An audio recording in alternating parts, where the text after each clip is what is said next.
Hello, I'm Jason Sponzilli with Sponzilli Landscape Group, and I'd like to welcome everyone back to our Landscape Inspiration Series. We are here again in North Caldwell, New Jersey for another one of our landscape projects that we recently completed.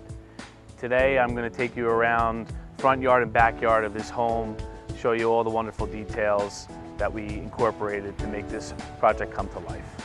The prior landscape that was here was overgrown plant material, no real theme again for placement of specific pieces that would bring character to the house. So what we chose to do was to create more of a linear approach by bringing in these beautiful boxwoods that create a nice tight hedge. Now this is a different variety of boxwood that we used to create that formal hedge. And then we anchored some of the points of entry at the foots of the steps as you walk up, and here at the landing area with a different variety that will kind of get larger, have a bit more maturity, and we could shape in a different approach. And then what we did was we layered in these beautiful drift roses that come in multiple colors and bloom literally all summer long.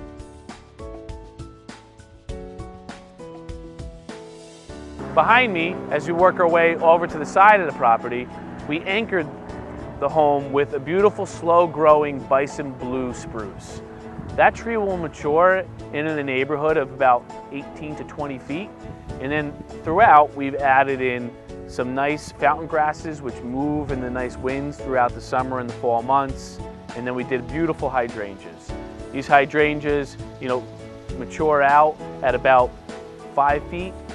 We can prune them on the regular, and they have this beautiful flower that will last all the way up until November. So in order to marry the far corner of the house with a nice specimen piece like the blue spruce I mentioned, we needed to do something as well on this side nearest the driveway, but there's not enough room to provide for a large mature piece like the spruce.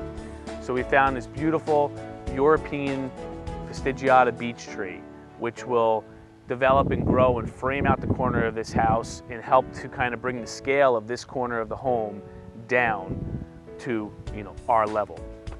And then I want to bring you back up this walkway to show you the detail of the walkway and how it kind of plays in with the house. We tried to choose a color tone that would marry off of the beige and brown tones that are here in the home, and we chose to go with a travertine. This travertine we did in a diamond grid pattern, and we brought that all the way up to the front stoop. And then what we did as well was we framed it by bringing in brownstone, not bluestone, but brownstone treads. Those brownstone treads give that nice geometric pattern and detail and bring it all together as we work our way up the stone.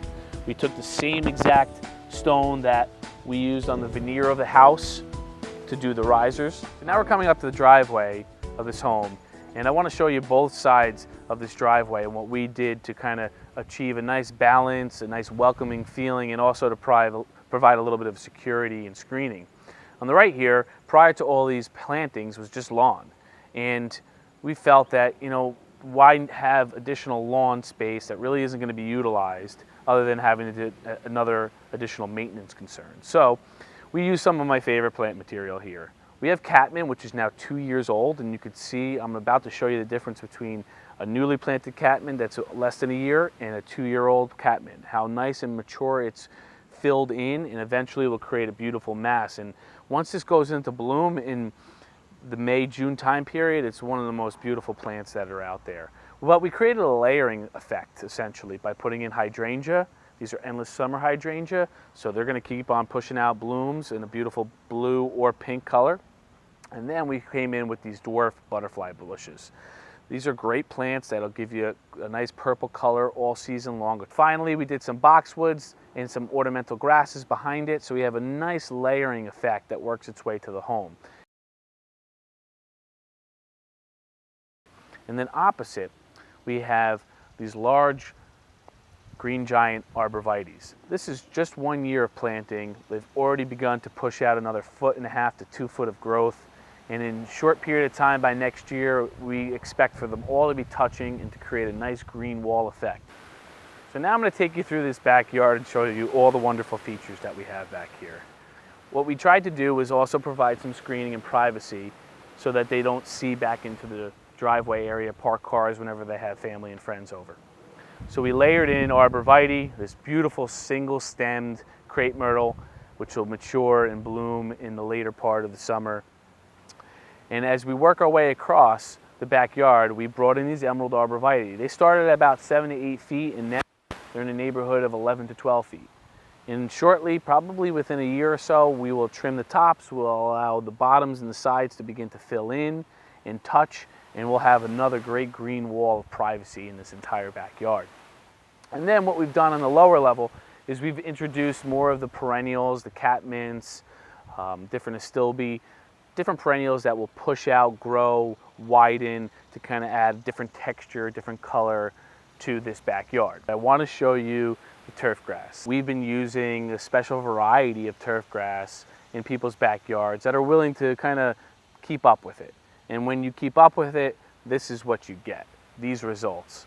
Basically, it's a similarity to being on a golf course in that it's very, very tightly mowed. So this is called low mow Kentucky bluegrass. And again, we're able to mow this at low heights in order to achieve this golf course, putting green, tee box appeal.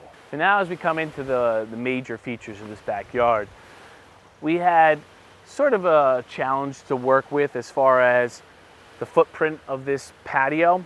What we wanted to do was incorporate water, fire, and ample space for dining and entertaining. So what we did here was we used the same travertine like we did in the front walkway.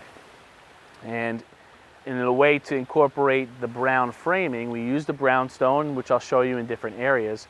We also introduced a brown or chocolate paver to create a border. As you go inside this house, a unique detail is that all the hardwood floors have a darker piece of maple wood that frames all the rooms. So we brought that detail outside as well. And we have a fire pit, a rectangular fire pit with glass on the inside. And that fire pit will give off great heat, obviously in the cooler nights as we get closer to the fall. So again, trying to create a unique design for every single client, we wanted to incorporate the elements, the outdoor elements, and we try to do that on a lot of our projects. So as I mentioned, the fire with the fire pit, here we have water. Wanted to do something cool and unique, something that kids could kind of have enjoyment with, be around water, but also be in close proximity of parents so that you could see them. We took the two different sizes of travertine pieces that we were working with, and we framed them out with cement footings. We waterproofed the inside of this. We took pea gravel for decoration on the floor, and then we erected a wall, again with the nice, beautiful natural stone veneer. Brought in 2 shear descents that recirculate the water, and this becomes just a fun little added feature to the backyard.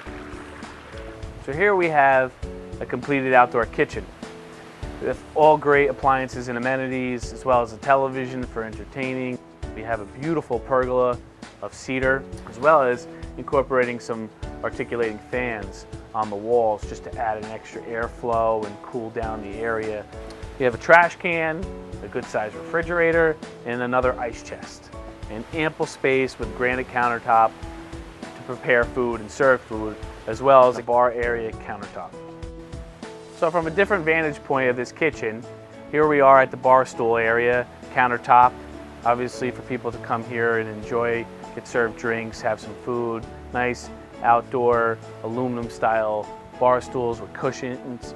Also here we have an outdoor rated metal table with ample space for people to sit and enjoy dinner. Here we have a great fireplace that we built, and what we did here was, this was the flute for the inside fireplace off the living room. So we used the exact same stone, built this out, brought it in a nice brownstone cap, and then put in our gas burning fireplace. Then as we work our way into the far side of the backyard, we have a wood burning pizza oven, cool location for it. And then as we come down the steps, just an additional area of plantings to kind of add some color. We created this riverbed just for water flow, because this is actually the lowest part of the backyard, and that way when we do get heavy rains, this is where that water will kind of accumulate and move away. We have different varieties of butterfly bushes and more of the roses, some Russian sage, with different plant material, different perennials that really make this area kind of come to life. And as you can see, the screening of the arborvitaes continues all the way down to the side. So ultimately, within another couple of years, this backyard will be completely private. Be a nice place for people to come and relax. On behalf of myself and everybody at Sponzilli, I want to thank you for coming along to review this project with us and see all the great details, and hope to see you all again soon.